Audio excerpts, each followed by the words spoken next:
Hello students, practicals की जो list है, लिस्ट के हिसाब से हमको बहुत सारे डायमेंशंस मेज़र करने के लिए बहुत सारे ऐसे इंस्ट्रूमेंट्स हैं जिनका उपयोग करना है। तो उसी लिस्ट के आगे बढ़ते हुए हमारे पास एक सबसे पहले है माइक्रोमीटर, स्क्रू गेज माइक्रोमीटर।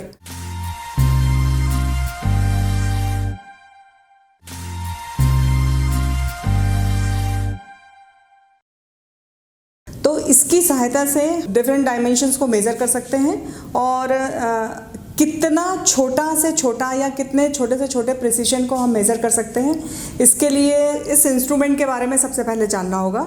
चलिए आइए हम जानते हैं कि स्क्रू गेज से हम कितना मिनिमम से मिनिमम डायमेंशन को मेज़र कर सकते हैं। तो हम स्क्रू गेज की सहायता से एक वायर का डायमीटर निकालने की कोशिश करेंगे।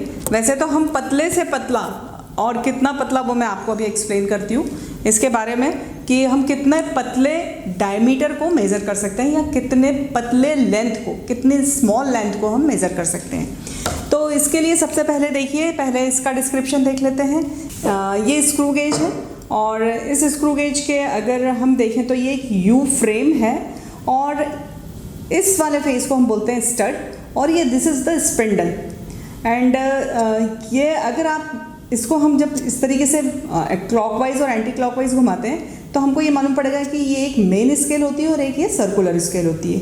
जब स्टड को स्पिंडल से पूरा मिला दिया जाता है तो मेन स्केल का ज़ीरो, मतलब कि ये, और सर्कुलर स्केल का ज़ीरो आपस में कोइंसाइड होना चाहिए। इसका मतलब है कि इस स्क्रू गेज के इंस्ट्रूमेंट में कोई भी त्रुटि नहीं है, कोई भी एरर नहीं है। अब जब आप स्क्रू गेज को अच्छे से देखेंगे तो दो तरह के स्क्रू गेज अभी अपने पास हैं जिनसे हम प्रैक्टिकल कर सकते हैं। एक में 0 से 25 मिलीमीटर के पार्ट्स बने हुए हैं मेन स्केल पे, ये जिसको हम फिक्स रखते हैं, और ये मूविंग स्केल है, ये सर्कुलर स्केल है। इसी तरीके से ये 1 मिलीमीटर के पार्ट्स हैं और इनके थ्रू हम ये मेज़र कर सकते हैं। ये हमारा एपरेटस हो गया और हमको डायमीटर निकालना है, इस वजह से हमने ये वायर लिया है। हम इतना पतला वायर भी ले सकते हैं हम, और जैसे मान लीजिए हमारे पास थिन पेपर की शीट्स के अपने को अगर हमको विड्थ निकालनी है तो तब भी हम ले सकते हैं। हम एक साथ 25 शीट्स का मेज़रमेंट ले लेंगे, उसकी लेंथ निकाल लेंगे और उसके बाद हम 25 से डिवाइड कर देंगे तो हमारे पास एक शीट की वैल्यू आ जाएगी कि उसकी विड्थ कितनी है। अब यहाँ पे हम जो कर रहे हैं तो हमारे पास ये एपरेटस रिक्वायर्ड तो ये हो गए। अब हम इनके बारे में डिस्कशन कर चुके हैं। अब ये 3rd नंबर पे है principle of micrometer screw gauge. पहले तो सबसे पहले कि हम इसे माइक्रोमीटर क्यों बोलते हैं, इसका लीस्ट काउंट मतलब अल्पतमांक होता है, वो मिनिमम वैल्यू, वो कम से कम माप जो हम इसकी सहायता से मेज़र कर सकते हैं वो अल्पतमांक कहलाता है। तो अल्पतमांक कैसे निकालते हैं वो भी आपको अभी बताते हैं, लेकिन पहले देखिए कि ये सबसे principle of micrometer screw gauge के लिए एक फर्स्ट पॉइंट है कि ये पिच क्या होता है, जो जनरली वाइवा में सभी लोग पूछते हैं। तो पिच मीन्स क्या होता है, देखिए ये जो इसमें ये ऐसे थ्रेड्स बने हुए हैं, सर्कुलर थ्रेड्स बने हुए हैं, और इन सर्कुलर थ्रेड्स को अगर आप यहाँ मेज़र करते हुए 0 से वापस 0 पे पहुँचाते हैं, यानी कि सर्कुलर स्केल का एक राउंड लगाते हैं, तो ये एक थ्रेड मूव होता है और एक थ्रेड का मतलब होता है 1 मिलीमीटर। तो 1 मिलीमीटर इसका पिच कहलाए। ठीक है, नेक्स्ट देखिए लीस्ट काउंट निकालना है तो मैं पिच लिखूंगी और उसके बाद इसमें लिखूंगी नंबर ऑफ डिविजन्स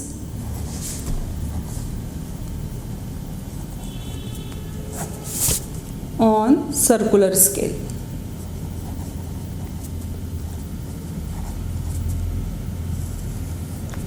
देखिए तो यहाँ पे पिच हमारा 1 मिलीमीटर है, तो हम उसको 1 मिलीमीटर को सेंटीमीटर में कन्वर्ट करते हैं तो ये हमारे पास आ जाएगा 0.1 सेंटीमीटर, और number of division in circular scale ये है 100, तो आप इनको 100 से डिवाइड करेंगे। जब आप इसको सॉल्व करेंगे तो नेचुरली ये डेसिमल हटाएंगे तो ये 0, तो 0.001 centimetre will be it's least count. मतलब इतने कम से कम वैल्यू को हम इस स्क्रू गेज की सहायता से मेज़र कर सकते हैं। वैसे देखा जाए तो ये कितना हो जाएगा, अगर हम देखें तो ये कितना हो जाएगा 1/100th पार्ट ऑफ सेंटीमीटर या फिर 10⁻⁻⁶ मीटर, दैट मीन्स 1 माइक्रोमीटर। तो इस वजह से इसको क्या कहा जाता है, माइक्रोमीटर कहा जाता है। Screw gauge micrometer. Least count के बाद है ज़ीरो एरर। ये एक बहुत इंपॉर्टेंट एरर है जो जनरली सभी इंस्ट्रूमेंट में हो जाती है। हमारे पास जो इंस्ट्रूमेंट है उनमें ये ज़ीरो एरर है। ज़ीरो एरर का मतलब ये होता है कि जब स्पिंडल एंड स्टड, जब आप इनको without any measurement, measuring quantity, कोई मेजरिंग इंस्ट्रूमेंट या मेजरिंग वायर के अलावा आप इसको जब मिला के रखते हैं तो ये देखिए, ये मेन स्केल का ज़ीरो और इसका ज़ीरो आपस में मैच करना चाहिए या कोइंसाइड करना चाहिए। अगर ये कोइंसाइड नहीं होते हैं तो इसका मतलब ज़ीरो एरर है। तो ज़ीरो एरर, आपके दो तरीके की ज़ीरो एरर होती है। तो देखिएगा दो ज़ीरो कैसी होती है। देखिए, मेन स्केल का ज़ीरो लाइन और सर्कुलर स्केल का ज़ीरो लाइन जब आपस में मैच कर जाता है तो इसको अपन बोलते हैं नो ज़ीरो एरर। तो किस तरीके से आते हैं ज़ीरो एरर, ये देखिए, मेन स्केल के ज़ीरो से सर्कुलर स्केल का ज़ीरो अगर पीछे रह जाता है तो इसको हम पॉजिटिव ज़ीरो एरर कहते हैं। लेकिन अगर वही मेन स्केल के ज़ीरो से सर्कुलर स्केल का ज़ीरो आगे निकल जाता है तो इसको हम निगेटिव ज़ीरो एरर कहते हैं। इंस्ट्रूमेंट में जब ज़ीरो एरर होता है तो उसको हमेशा ही एलिमिनेट करना ज़रूरी होता है। अदरवाइज़ अगर आप ज़ीरो एरर एलिमिनेट नहीं करेंगे तो ऑब्जर्वेशन के साथ वो ऐड होके आएगा और आपकी जो रीडिंग है, आपका जो ऑब्जर्वेशन है वो गलत आ जाएगा। तो इस ज़ीरो एरर को, पॉजिटिव ज़ीरो एरर हो या नेगेटिव ज़ीरो एरर हो, आपको दोनों ही केस में उसको एलिमिनेट करना ज़रूरी है। वो जब हम ऑब्जर्वेशन ले लेंगे तो मैं इसको आपको एलिमिनेट करना बताऊँगी। अब इसके बाद है बैकलैश एरर। ये एरर एक इंस्ट्रूमेंट की एरर होती है। किस तरीके से, देखिए, ये अगर मान लीजिए बहुत ज़्यादा यूज़ कर लिया तो wearing and tearing of this threads, this circular threads अगर मान लीजिए ख़राब हो गए तो आप इसको घुमाएंगे भी तो ये 1 मिलीमीटर अपना पिच शो नहीं करेगा। तो बहुत पुराने हो जाने के बाद भी अगर आप ऑब्जर्वेशन के लिए उसको यूज़ कर रहे हैं, उसका उपयोग कर रहे हैं, तो ज़रूर कुछ ना कुछ गड़बड़ होगी। उसको अपन बोलते हैं बैकलैश एरर। इसके बाद है observation. Main point is that कि ऑब्जर्वेशन कैसे लेना है। इसको आप समझने के लिए देखिए, ऑब्जर्वेशन टेबल हमने बनाई है। उस ऑब्जर्वेशन टेबल में आप पॉइंट्स देख लीजिए कि हमें क्या क्या नोट करना है। देखिए, ये सबसे पहले ये है MSR, मतलब मेन स्केल की रीडिंग होती है। CSD मतलब सर्कुलर स्केल के डिविजन्स होते हैं। फिर हम क्या करते हैं, सर्कुलर स्केल के हम डिवीज़न नंबर्स में मेज़र करते हैं। फिर जैसे ही नंबर में मेज़र किया उसके बाद हम उसमें उसका लीस्ट काउंट का मल्टीप्लिकेशन करेंगे, फिर दोनों को टोटल कर देंगे, तो ये हमारा ऑब्जर्वेशन आ जाएगा। फिर इस तरीके से हम 3 ऑब्जर्वेशन लेंगे या हम ऑब्जर्वेशन बढ़ा भी सकते हैं और उसी के साथ हम ज़ीरो एरर को एलिमिनेट करेंगे, जो पॉजिटिव और नेगेटिव ज़ीरो एरर दोनों के ही लिए अलग अलग है। तो चलिए हम सबसे पहले एक ऑब्जर्वेशन लेते हैं। तो देखिए, मैंने वायर को इस तरीके से फंसाया। हाँ, ये एक बात और है, ये रेचेट इंस्ट्रूमेंट में एक ऐसा पार्ट होता है कि जब जैसे जिस तरीके से ये फिक्स हो गया, देखिए वायर गिर नहीं रहा है। अगर मैं इसको हिला के देखती हूँ और ये पीछे से आवाज़ आती है, जो इस तरीके से रैचेट की जो आवाज़ आ रही है, अगर ये आवाज़ आती है तो इसका मतलब ये है कि वायर पूरी तरीके से फिक्स है। अगर ये आवाज़ नहीं आती, देखिए मैं आपको हटा के दिखाती हूँ। अगर ये देखिए, ये इसकी रैचेट से कोई आवाज़ नहीं आएगी क्योंकि कुछ फिक्स नहीं है, वायर फिक्स नहीं है। तो रैचेट से आवाज़ आने का मतलब ही ये होता है कि आपका फिक्स, जब वो एलिमेंट जिसको आप मेज़र कर रहे हैं वो अच्छी तरीके से स्टड और स्पिंडल के बीच में फिक्स हो गया। अगर इस रीडिंग को देखेंगे, हमारे पास मैग्नीफाइंग ग्लास भी होता है। आप अगर मैग्नीफाइंग ग्लास से देखेंगे, 3 पार्ट ज़ीरो के 3 पार्ट शिफ्ट हो चुका है सर्कुलर स्केल। तो इसका मतलब क्या हुआ, 3 पार्ट मतलब क्या हुआ, 3 mm हुआ, लेकिन हम सेंटीमीटर्स में मेज़र कर रहे हैं तो ये 3 सेंटीमीटर्स, ठीक है। फिर CSD देखिए, अब ये देखिएगा 10 और 20। फिर से हम मैग्नीफाइंग ग्लास लेंगे, हमको ये दिखाई दे रहा है कि इसका 21st पार्ट मैच कर रहा है किससे, मेन स्केल की रीडिंग से। फिर 21st पार्ट है तो इसको हम क्या करेंगे, लीस्ट काउंट से मल्टीप्लाई कर देंगे।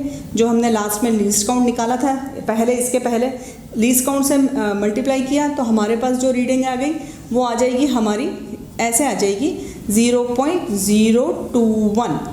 अब टोटल रीडिंग करेंगे, इसका मतलब क्या हुआ, 0.3 प्लस 0.021, इसको ऐड करते हैं तो हमारे पास जो वैल्यू आती है वो 0.321 सेंटीमीटर्स। तो इस तरीके से हमारी फर्स्ट रीडिंग आ गई। देखिए अभी जैसे 0.3 सेंटीमीटर मुझे फिर से दिखाई दिया और उसके बाद मुझे जो उसके पार्ट्स दिखाई दे रहे हैं वो मुझे दिखाई दे रहे हैं 97। इसका मतलब क्या हुआ कि 97 इंटू 0.001 से हम फिर से मल्टीप्लाई करेंगे, हमारे पास जो आंसर आएगा वो आएगा 097 और हम इस तरीके से इसको ऐड करेंगे तो हमारे पास क्या आ जाएगा 0.3 प्लस 0.097 और हम जो ऐड करते हैं तो हमारे पास आ जाएगी वैल्यू 0.397 ये सेंटीमीटर। इसी तरह से हम थर्ड रीडिंग और ले लेंगे।